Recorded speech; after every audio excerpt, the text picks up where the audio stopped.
what's going on, and welcome to Eclipse Theory Games, a podcast where we bring you the latest in gaming news, indie reviews, and everything else under the sun. My name is Kendall, and I'm here with my co-host, Tony, aka A Tribe Called Side Quest. Best one so far. Best one so far. I'll give you that. I was gonna text you on the way because I wrote that shit on the way home from work. I was gonna text you. I was like, nah, I don't even want them to know I got a good one coming.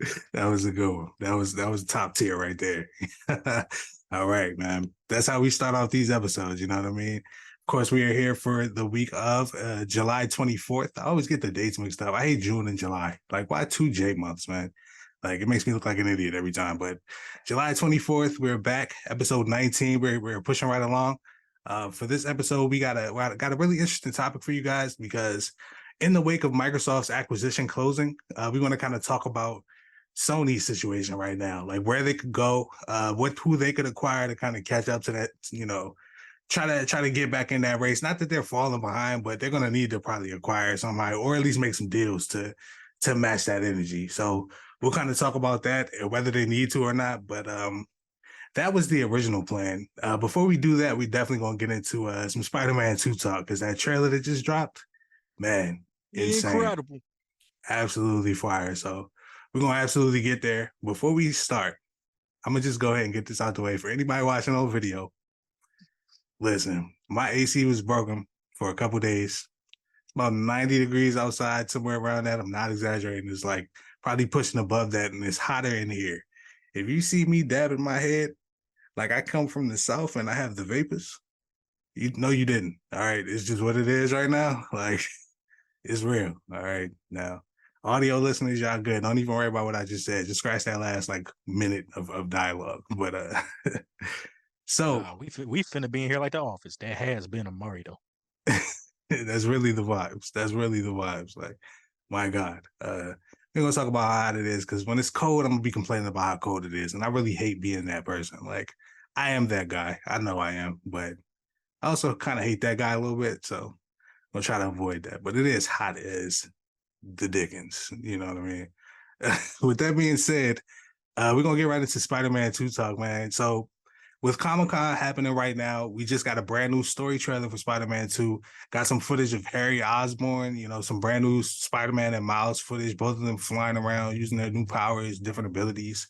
We got to see updated looks at MJ, Norman Osborn, Craven. Incredible trailer, I would say, personally. But, Tony, what did that do for your hype levels? Through the roof, past the moon, on Pluto, still a planet, fuck you scientists, and beyond that. That shit was so I had a theory, and I think we talked about it briefly, that Norman was Venom. Right. And I had a whole like really deep, long reason for it, and we'll maybe get into it in another point because it's a little lengthy, but that seemed to wipe its ass with that theory. I mean, they could always swerve, they could, because Marvel do the same thing with their trailers, and what you get in the final product ain't what you saw in the trailer. But right now, I'm going to say that Insomniac wiped their ass with my theory, which is fine because it's obvious that Harry is Venom, and that's perfectly fine. They've made it very clear that they're willing to subvert expectations when it comes to the story, and that's kind of an interesting way to go with Venom.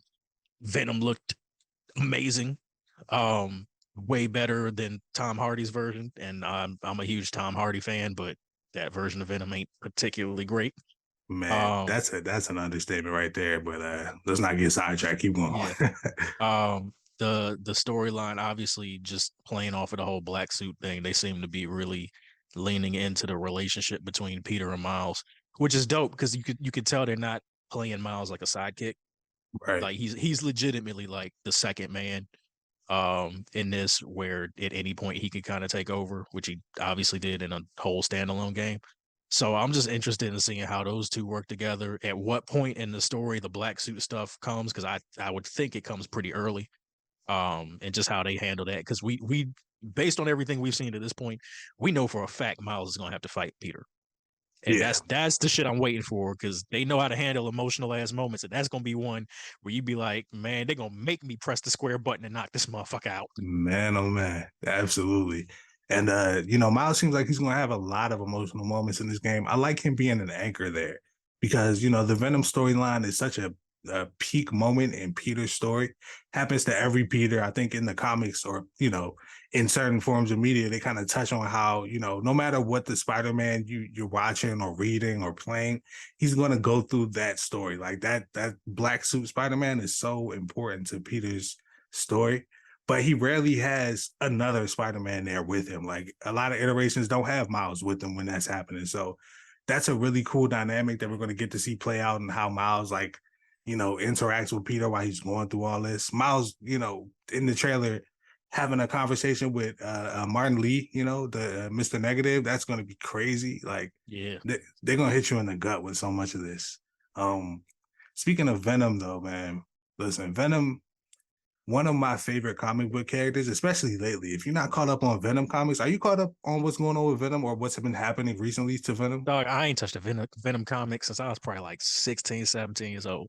Okay, so listen, we're gonna go off on a slight side conversation here, just to catch y'all up why Venom is so important to me and why I think they're gonna get this so right. So Venom, he kind of got, I won't even say retcon, but they built on the symbiote story. Like, are you hip to Null at all? Like, have you heard that name at all? Yeah. Okay, cool. So Null being like the King in Black, like the leader of all the symbiotes, they kind of changed the symbiotes to be like this. They were always kind of like an alien species that you didn't know much about, but essentially they're like the essence of darkness or nothingness. Like the void is where they go when they die and all this stuff.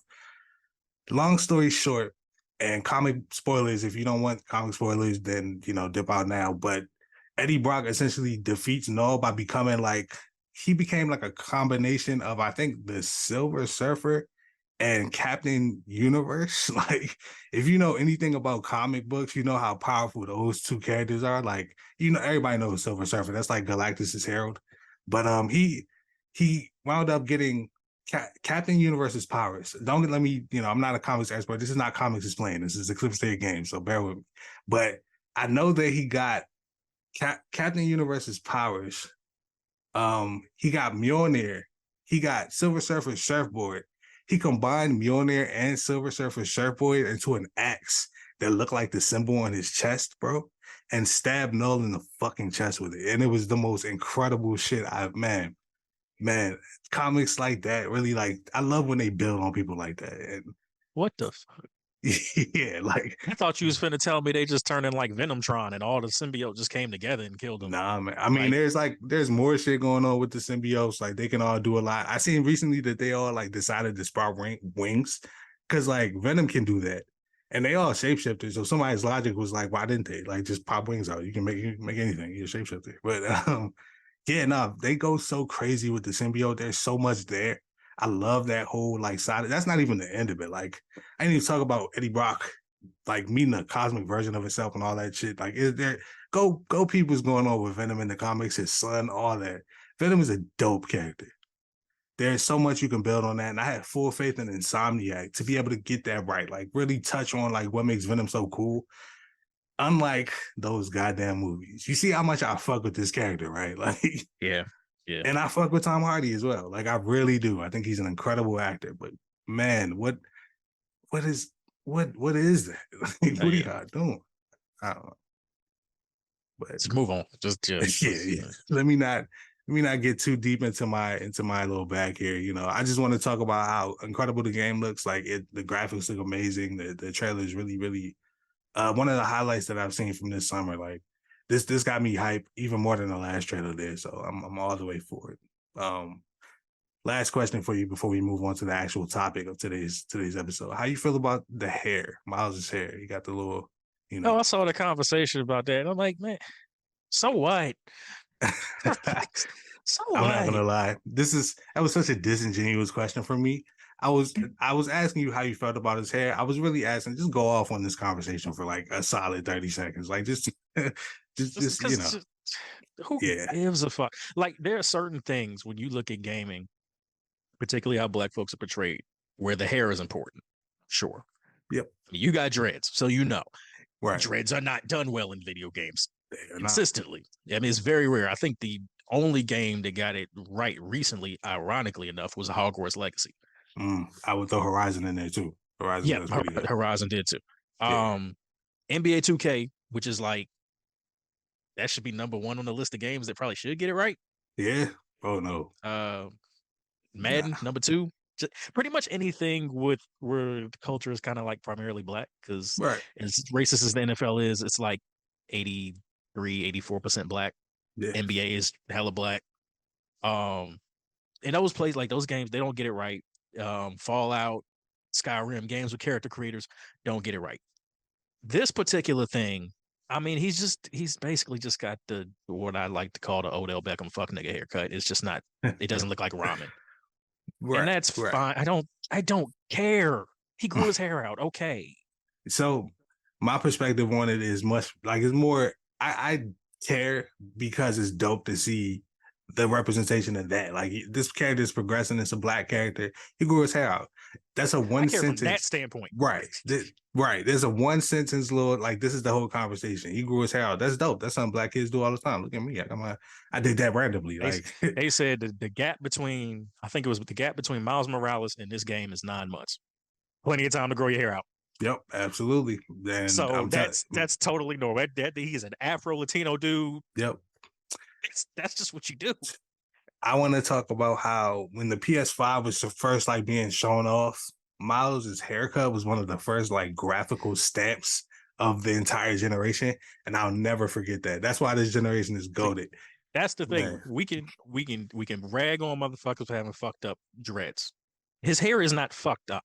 No, it's just not the style that people our age will rock. But yeah. Miles is like what 20, 21. Like that's kind of what they do. Yeah, like, yeah. I mean, dude, like I mean, straight up, when I started my locks, it looked like that, but just everywhere. Like I had a little dumbass dookie twist all over my head, and that's what it is. Like he started. Yeah, what everybody say, and you go through the ugly phase for that, like that little period of time. It's a real thing. It is what it is. But Miles ain't out here with a fucked up fade. See, that's the shit that be burning me up because I used to rock fades. Like I see somebody in a game with a fucked up fade. You clown them motherfuckers. He had a fucked up fade in the first game. We was clowning him.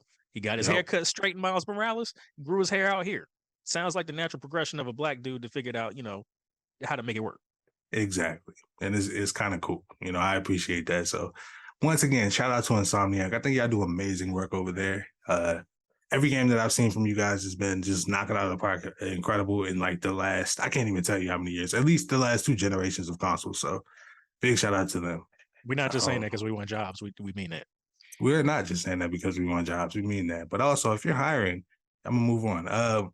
Speaking of Sony first-party studios, that is an excellent place to transition into our main topic, which is, again, about what Sony should do in the wake of the Activision-Blizzard merger with Microsoft.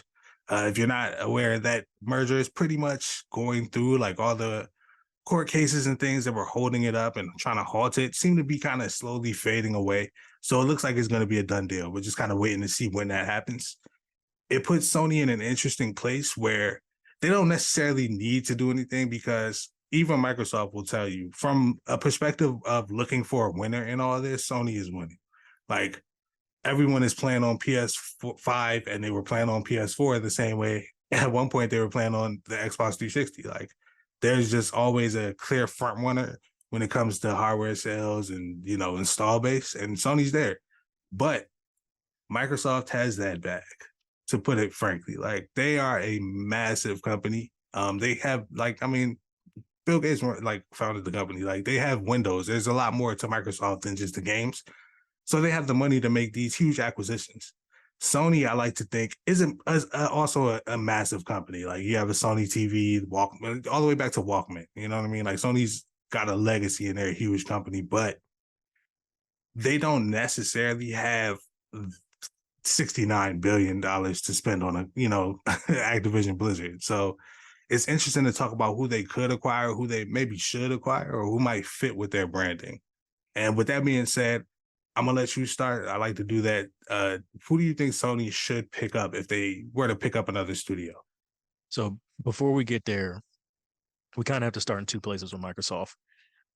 Number one, they have the money where they're kind of like WWE. Like monetarily, they're like WWE, where you're going to sign there, and that's cool. Obviously, get your money, but you're going to be featured for 3 months before you end up fighting for the U.S. title for the rest of your career in 2-minute squash matches. I mean, when's the last time we heard from Rare? Yeah, I mean, Sea of That's one Thieves, of the but biggest companies ever. yeah, I mean, they basically ran the 90s, and we've got one game. That's it from Rare. I mean, Microsoft been holding them hostage forever. So, you know, you kind of know that, I guess, as a developer, like we can get the money to do whatever we want, but are we going to be able to do it? Secondly, and this is the biggest thing about this acquisition that nobody's really talking about. Microsoft just showed how greedy they were because they didn't pay any attention to what Sony just did. Because at the end of the day, Sony played them. Because Sony got out here and they fought the good fight for Call of Duty, which ain't that big a deal to be fighting the good fight about, but it's still a multi-million-dollar game. But you give the appearance that you're fighting for this shit, that you don't want this to go through, that it is a bad thing for gaming and all this other stuff. And then it comes out, then I think the last week or so, right before they kind of approved it, that Sony didn't really care if they took it. Like Jim Ryan was kind of like, whatever. And then it went through. So now if you're Sony, you're looking at this like game on. Because you can pick up whoever the fuck you want. Because precedent has been set. If Sony wants to go out and buy EA, how you gonna fight that? They just dropped millions of dollars on Activision. Y'all said it wasn't no monopoly. I mean, we could set up a deal just like they did. They set up a deal 10 years of Call of Duty. That's gonna buy you what, 3 or 4 games? Okay, cool. 3-4 games of Call of Duty over 10 years. Great. Sony gets out here and buys EA, and we'll go, all right, we'll give you Madden for 10 years. You can't say nothing because Madden drop every year, and it makes millions of dollars. So you go and get your money, and at the end of it, okay, so what? But you already set that precedent, and Microsoft got so focused on getting Activision because all they really wanted was Call of Duty. That's it. They don't care about World of Warcraft. They don't care about Hearthstone. They don't care about Overwatch. They might, but the way Overwatch 2 just went, they might not even care about that. Yeah, they might have when they started negotiations. Right. By the time the shit was over, they was like, oh, we might want to leave that one alone. So you looking at Sony, and they're probably just licking their chops because it's like, we can go after whoever we want, as long as we got the bread. And they have the bread. They ain't got Microsoft bread, but they got got enough. Yeah, they got some money. So if I'm at Microsoft, I'm looking at Take-Two and EA like, what y'all want to do? Those are 2 good ones. Take-Two, oh, that's a big one. Didn't they just get picked up? Or am I tripping? No, I think they're still fighting it off. It's been talks of people trying to get after them, but I'm pretty sure they still fighting it off. But okay, if I'm Sony, that's who I'm going after. I'm not mad at that. That's a big fish for real. And one that people don't bring up a lot in these conversations. Take-Two is slept on because it's more about who they own and what they put their name on. Right. But so I'm going to push back on 90% of what you just said. There's about 10% that I'm with you with, but I would say, so first of all, starting at the top with Microsoft and this acquisition, I don't feel like Sony really looks at it that way. First of all, I think that not caring about Call of Duty is some bullshit, because Call of Duty is that biggest franchise, and like if you look at the numbers, Call of Duty is still like the biggest thing selling in games every year, and it's crazy. It's actually shocking. It's actually annoying. Yeah, that's facts. But it keeps that stranglehold. It's like Mario Kart 8. Like that's always going to be at the top of that list or somewhere on the list, regardless of what's going on, whatever the newest one is. But I just feel like I feel like Sony's perspective on it might be somewhat different than that. Like Microsoft's perspective on why they wanted it and how they're going to use it is different as well. So the main thing I really want to push back on is the idea that they're going to treat this like a Rare acquisition, because I don't think Rare necessarily knew what to do next. Like Rare was in a position where, they tried to reboot Perfect Dark. They tried to reboot Banjo-Kazooie, and neither one of them really hit. I forget what else they made at that time. And then not Skull and Bones. Sea of Thieves hit, but it hit eventually. They really played the long game on that, and eventually it came around to where it's got a pretty solid fan base now. But I don't think you necessarily want to look at Rare as an example of what's going to happen as much as Bethesda, because Bethesda's still kind of doing their thing. Like, you see what's going on with Starfield happening. For some reason, Fallout 76 still getting supported. Like, they still popping up at Summer Games Fest. Like, that's what we want to see, They're going to keep doing it. It's crazy, but that gives me a little bit more hope, to be honest, like, as far as what they're going to do. And the fact that, they're even making deals outside of who they own. Like the thing with Riot Games, where you got all this Riot gear and all these, perks for Riot Games, even though they didn't necessarily have anything to do with Microsoft. Like, they're not owned by them or anything. So I don't think we're going to see them let these companies sit dormant. I think it's more so they're not going to push them forward, if you want to give it anything. Like, Rare wasn't going to get the ship righted by Microsoft. Like, they weren't going to help them figure out what to do with Banjo-Kazooie. They just going to be like, hey, what do you want to try? Okay, that failed. You don't get to do that shit again.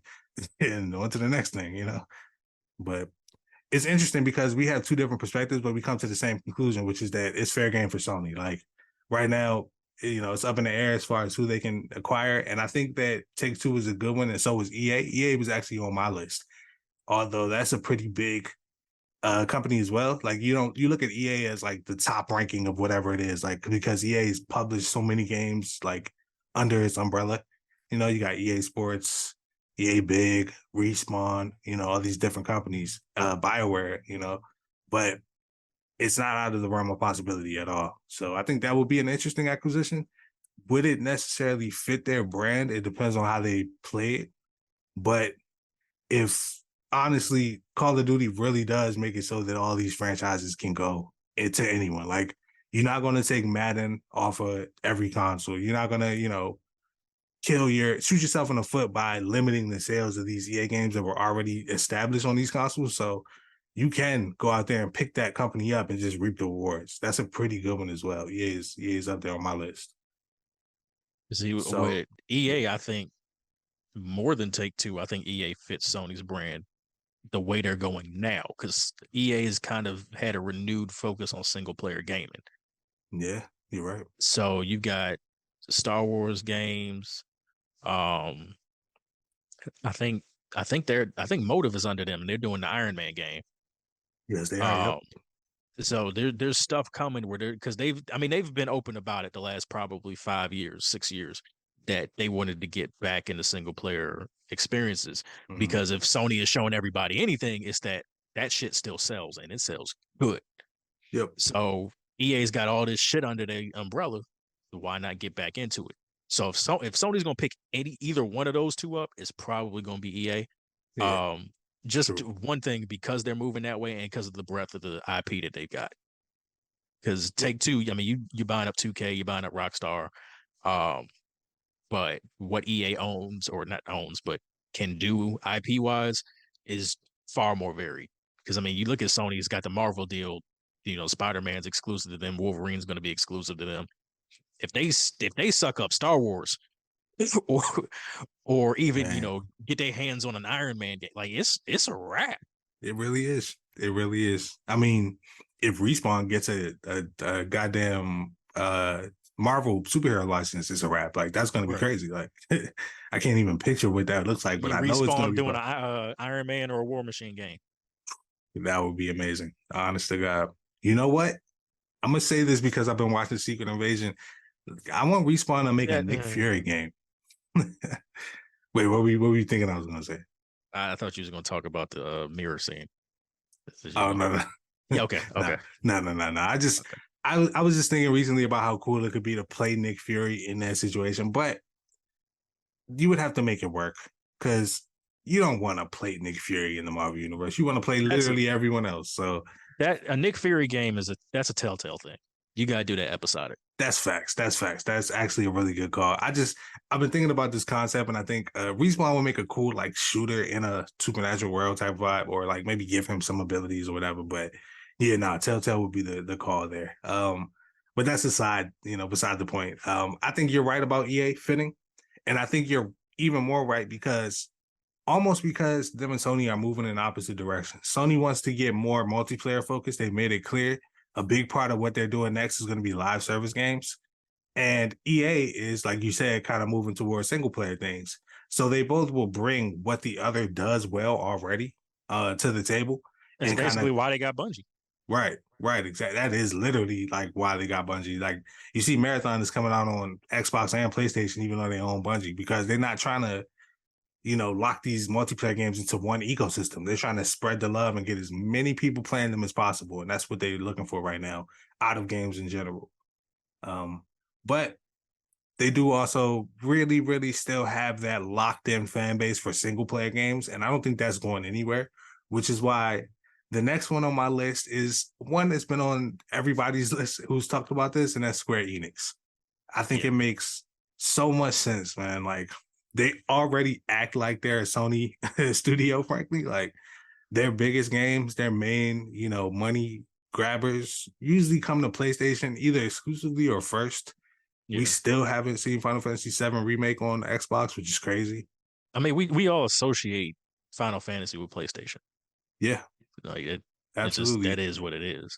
Ever since like they scooped them up from Nintendo, which is wild, but still, that's still. Yeah, that was a Nintendo made some missteps in the 90s. That was a messy time. Man. There's a good book on the console wars. I think that's actually the name of the book, Console Wars, but kind of goes over the whole Sega versus Nintendo thing, and they delve into PlayStation, and it kind of makes it a little bit more dramatic. But I recommend that book. It was a good read. You kind of get the perspective of one of the Sega execs. I don't know how accurate it is because this shit reads like a goddamn HBO show, but really good book. But it shows you just how crazy these acquisitions and company versus company situations can get. And I think with Square Enix having such a 10-year history with Sony, it would just fit perfectly, and you wouldn't have to change shit. Literally do what you're doing, put out what makes sense on PlayStation, and put out what makes sense on other consoles as well. Like Crisis Core came out on the Switch, the Xbox, and the PlayStation. Still can't play Final Fantasy VII remake or probably Rebirth on Xbox, maybe on PC eventually, but Sony's heading that way because I think they started with like Ratchet and Clank and stuff like that. They're heading that PC way. And I'm pretty sure 7 Remake is on PC. Yes, it is. I know that for sure. It is on PC as well. So there's a precedent there. I feel like it just makes a lot of sense. It's interesting that it hasn't happened. And what a lot of people speculate is that it wasn't happening because of the Microsoft court case. Sony didn't want to make it look like the market was viable for them to go gobbling up all these companies while they're trying to convince them that Microsoft is doing too much. So and that's the main point I was trying to make is they was just like, okay, we'll make it look like we're fighting this, but they got a list. They got a list. They was just waiting for the shit to go through. Yeah, there's some aspect of that always in business. I think they care. Like I do think it matters because, man, like I said, Call of Duty is a huge cash cow. But yeah, they do have a plan and a list, and they know what they want to do and which direction they want to go. Like the Bungie thing shocked us all, really, just because of what we associate Bungie with. But that was long gestating. Like that was already in the works for a long time, and they had an idea, and whatever their idea is, they're gonna go with it. So, yeah, I think the thing with Sony is that I don't want to say what they want to do, but what they should be doing is, I guess, like you said, shoring up their weaknesses. So for me, I think they would have to go after probably like a platinum. Go after a platinum studios, lock them up, because you get a franchise like Bayonetta. Nintendo basically saved that shit. Like that shit was on the way out before Nintendo jumped in. Literally, yeah. Bayonetta on a PS5 would be nuts. It really would. It would be nuts, and it would sell like crazy. Yeah, because everybody loves Devil May Cry. Yeah, everybody loves, for the most part, this version of Final Fantasy 16. Just throw Bayonetta right there in that mix, right in the middle of it. There's your other cash cow. And Platinum is showing that they want to do other stuff IP wise. Sony would give them the freedom to do that. They really would. And I think first person shooter wise, you look at Sony, because my whole beef with this whole fight has been Sony has what I think now would be a Call of Duty killer. I don't think it would have been in the PS2. Well, it probably should have taken over the PS2 era, but it didn't, even going into PS3. They have Killzone. Killzone is an incredible first person shooter. It's an incredible multiplayer shooter. Killzone 2 in particular, even if they just remastered that and dropped it, it would go crazy. But they have Guerrilla there to work on that. That's their alternative. So that's why I looked at it like, I mean, y'all can fight this all y'all want. Take your 10-year deal, but take those 10 years to build your own shit. And then when that 10 years is up, drop your shit and be like, fuck y'all, I'm out. That is absolutely got to be the plan. Like, that's got to be the direction that they're going. I'm not sure Killzone's the answer, just because they done tried it again. Killzone's such a great series. I'm right there with you. Like, I think Killzone should be the answer. Like, that's a really good first-person shooter series, and I really enjoyed Shadowfall. Like, I don't think people knew what to do with Shadowfall. That was like Shadowfall was a launch title. I don't think people really knew what to do with that. Yeah, it was probably a little ahead of its time. Honestly, they probably should have gotten at least one more shot, you know. But right now, with them so focused on Horizon, I'm sure they're going to start branching out. We got Horizon out of it, so that was that was a win. Yeah, absolutely. I'll take that 100%. We need more games like that, especially in Sony's catalog. Like, that's their bread and butter now. But like you said, they do have that studio. They do have the capability to bring that series back, push it like it's a big marquee series. Killzone Shadowfall, it was like I said, I really enjoyed it, but it was a launch game, and it looked like one. It kind of felt like one. It was kind of hollow and empty. Had some cool ideas, but it was mostly about multiplayer was dope though. Yeah. That was really the most fleshed out part about it, and it was almost like they were trying to bring 2 back with that. But right, and that's what matters. Like, with those shooters, you want, that's how you keep people coming back and constantly playing. A great single player is awesome. I love it more than multiplayer myself, but you need that locked in multiplayer fan base, and you need them to keep coming back for more, for sure. But with that being said, I do want to kind of highlight another company that I think will bring some good, interesting single player content to the table, and that's Konami. I think that would be an interesting pickup for them. Yeah, like, there's a lot that they have over there that's just kind of not being utilized properly. I'm a huge Castlevania fan. I'm a person that loves Castlevania. I'm not a huge fan because I can't tell you like everything about the series, That's damn near not being utilized at all. Man, right. And it's like, Dead Cells did more with Castlevania than Konami has. Facts. In, like, how many years? That's a great series. That's a classic series that's just not being used. And it's got some great games. Shout out to the Anniversary Collection and some stuff that exists, but I feel like there's so much more that can be done with that. I didn't even touch on the fact that clearly they've not retired Metal Gear Solid. Like, with the remake coming out for 3, like, that's still a viable option for Sony to use if they were to pick that company up. Like, there's a lot there. Silent Hill, even, like, Silent Hill is having this little resurgence, and we'll see how that goes. Hopefully everything pans out the way we want it to, and that's another staple that just exists now. But that's another thing you would acquire, and you would be able to just kind of push out as your own, and it fits with PlayStation. I always picture that Silent Hill 2 cover with a PS2 logo over top of it myself. I don't know about the rest of you. Yeah. Konami is another company that you pretty much associate with PlayStation. Yep. Absolutely. So Killed the PS2 I didn't even think about that. That's weird that they ain't locked in there. All right. There's Sony got options, man. They got stuff that really fits that probably wouldn't be that much of a stretch. Keeping in that same token, I don't want to go twice in a row, but Kojima Productions, like, if you're not gonna go for Konami, go for the X. You know what I mean? Like, yeah. I think Kojima would be hesitant though. I think just everything he went through with Konami, he'd be hesitant to get. But I don't know. Maybe I'm pretty sure he might have a good relationship with Sony. I mean, he does. Like, I know that he does, but he probably still would be hesitant to lock himself into anything, which is rightfully so. Like, I love him having the freedom to make whatever weird shit he wants. Yeah. So it's basically Big Crit on multi. It's just like, we ain't got to worry about a label. Man, just drop the shit. Facts. That's a hell of a good comparison. But I feel like it would fit. Like if he decided he wanted to go that route, it would give him even more of a budget to kind of work with. This is the main reason why I talk about these acquisitions, because it just broadens the horizon of whatever the company that we're talking about is. Like they can start making things that are essentially first party, even if it's not exclusive or necessarily like a Sony PlayStation product. They're going to have that backing from their parent company to kind of bring them up a level. No matter what they were going to do without them, it's going to boost them a little bit. And I think that would be interesting when we see Kojima Productions start to branch out and get a little bit more, have a couple games going, not just Death Stranding.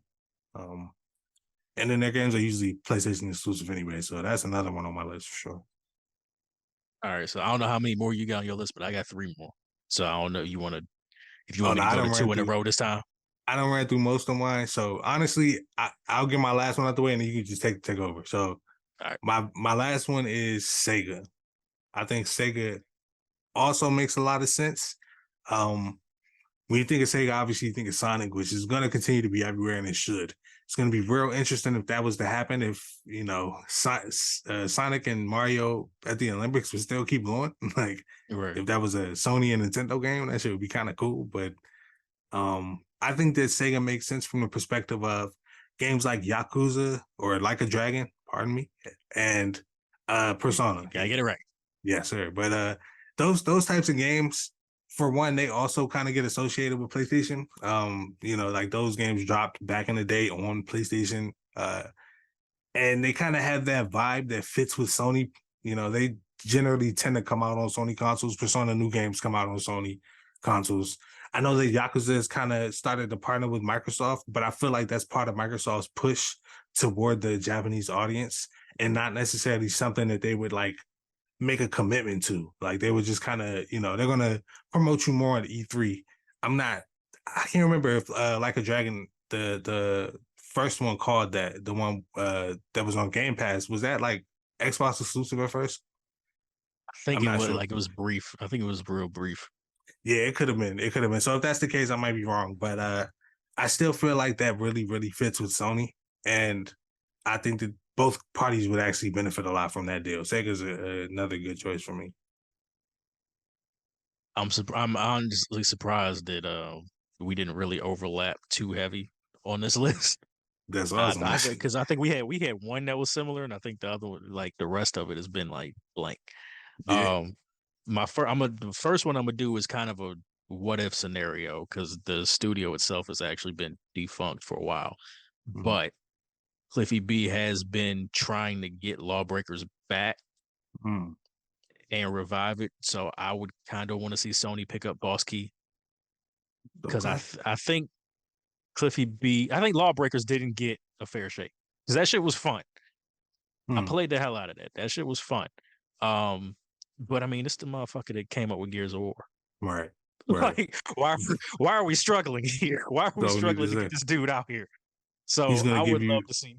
He's gonna give you some shit, man. Yeah, he's gonna give you great campaigns and great multiplayer. Like, he just need the backing. I mean, it's people out here starting studios. It ain't working, and like I think because of his personality rubs people the wrong way. I guess like everything that I've ever seen from him, he seemed like a cool dude, but I don't know him personally. Right. But everybody's like, that's hard. Starting your own studio is hard. Getting a game off the ground from basically nothing is hard. That's why everybody reboots everything and just focuses on sequels and prequels. That shit is difficult. But if you give Cliffy B some Sony backing and say, do whatever you want, no pressure, make it happen. I look at Cliffy B like the CM Punk of gaming. That motherfucker left and said, this is some bullshit. Sony over here like AEW, they just Gorilla, Insomniac, Sucker Punch. They're all doing different things. They're all doing things that weren't the things that they were known for. So if Cliffy B looking over there going, oh, I have freedom. I can go over here and do the things that I want to do. And it's far more relaxed. He might actually jump at that. I would love to see Sony, throw some money his way and go, do you want to? Right. And if he do, then great. But that's a huge what if. Who knows? like I said, I know because I've seen him on the timeline. He has been trying to get the Lawbreakers IP back under his control. So, So that's if that's something that he's like shopping around and that fits. Like honestly, that is the same mentality I had when I suggested Kojima, but even better because that's somebody without something that's already established. Like that wouldn't be him bringing something he built into the Sony brand. That'd be him teaming up with Sony to build something, and that would be right, pretty dope. Like there's a lot of possibility there. I think that's exactly the type of interesting and different deal, like the Amy Hennig situation where she left Naughty Dog and then she went off to kind of start her own thing going on. And now she's got the Captain America Black Panther game coming out. And you're just like, okay, well, whatever you make, I'm going to check it out because you're yep, awesome. Like, yeah, it'd be the same automatic. type of deal. We ain't even hesitating over here. Right. And having Sony's backing is like the best position you could probably be in right now. So that's a really good one. I think that's a good goal. My second one, WB Games. Mm. Let's get Mortal Kombat. Let's get Injustice. Let's get Rocksteady up under there. Like we got Marvel. Let's get the DC shit in there too. Why the fuck not? Let's get the DC shit in there too. I would love to see them bring WB Games in, and let's just redo the Batman thing over. Let's get a gaming universe there too. And that would be a really interesting one because of how huge WB is. Like Sony isn't buying WB, you know what I mean? But if they were to you pick can up buy that division because WB right. Discovery has been out here screwing everything up with Yeah. all of their my acquisitions. God. Messing Yes. HBO Max up. They talking about selling stuff off. Man, go see what they talking about for WB Games. Just see, if you Honestly, can get it for a bottle of Gatorade or something. It'd be the same situation as like Square Enix Montreal going to a different company and just changing his name or not. Yeah. I don't know what the situation is there. I think they changed the THQ or whatever, but same type of deal. The only thing I'm interested in, and I'm not saying that it wouldn't work, I would be interested to see what the licensing deals look like for the like DC stuff, like the stuff that are games that are still falling under WB. If you were to take WB Games and rebrand it, I'm sure you could work something out where you keep those IP with the company that made them, like the Arkham series, the whatever, the like Rocksteadies and whatnot. But that would be a really interesting pivot for them to be, since they're so tied into the DNA of what WB is. Yeah, because I think I don't know for sure, but I think some companies have like weird deals where it's like you can make the games, you can't make the movies. Mm-hmm. You can make the movies, you can't make the games. So if WB comes in with the games and say, all right, this is our games division, you can do whatever you want with the games, you can't touch the movies. Right. Then, I think that works. But I think this would be the best time to do it because of the whole issue with Rocksteady and Kill the Justice League. Motherfuckers is looking low right now. This might be the time to swoop in and say, hey, we come over here. We can help you out. It might be a good look, especially like I would say wait until that. If I'm Sony, I'm waiting until that comes out and I'm gonna see where your stocks go. Like, you know what I mean? That's true. And because you do have that, but you got Mortal Kombat and the Batman. Like there's shit there that'll kind of you can hold yourself up. But it's still a worthwhile purchase. You know what I mean? But just having that singular division and seeing how that game does. Mortal Kombat 1 is going to kill regardless. So WB Games as a whole, that's worthwhile. But for Rocksteady, they're in an interesting place where we want to see what's coming next. Like the Gotham Knight situation over with WB, I forget which studio made that, but that situation was kind of rough. Let's all forget. Yeah, right. I'm not even gonna put that on you guys' resume, but no, that situation was a little rough, and I think that it's going to be interesting to see Rocksteady start to right the ship. What I'm really hoping is that if Suicide Squad doesn't do well, having them backed by Sony suddenly might give people hope that they can kind of get back on track. But yeah, I like that one too. That's an interesting one that I would want to look further into. And my last one, and I know this one would almost never happen. Only because of the whole like Saudi Arabia thing. Because I think they jumped in for like 4 or 5%, I think it was. But Capcom. I actually meant to write that one. I would love to see Sony pick up Capcom. I just know it's not going to happen. Yeah. And this is again selfishly because I just want Power Stone back. And I think Sony would actually bring Power Stone back. But man, once again, another game that you associate with PlayStation, Resident Evil.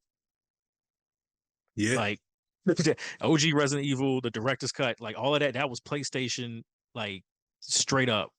You know, that's what absolutely. you think of when you think of that game. Um, Last week I was talking about so those big ass cases. The only other series that you think of that's yep, not RPG, Resident Evil. Yep. yep. And then I mean, obviously, you're not going to keep Street Fighter off of Xbox. So, you know, that is what it is. Yeah.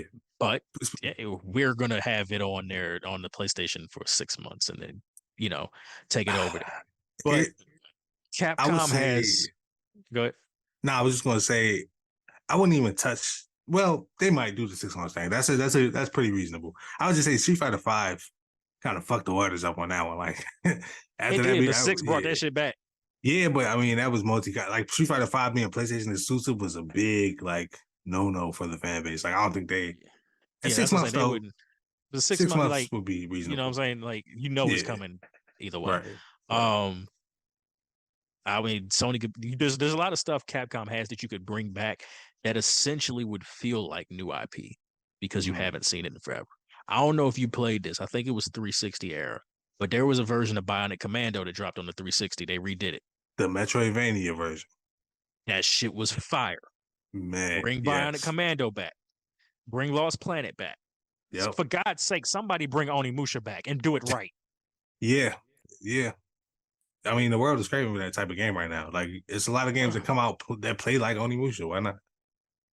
There's so much shit you could take out of Capcom. But again, that's my last one, knowing that it's not going to happen because ain't a whole lot of people trying to get in bed with the whole Saudi thing. Yeah, yeah. So It's tricky. that's like a 1% chance of that happening, but I'd love to see it. I honestly don't think it's. You're right. It's probably not going to happen, but I do think it's a good fit. Like, I think that would be really interesting. They would pick up so many things that we're not even thinking about right now. Just Right. acquiring Capcom, like so many retro games. I really appreciate that. Your first thing that you said was Power Stone. Like that's really the primary reason for That's it.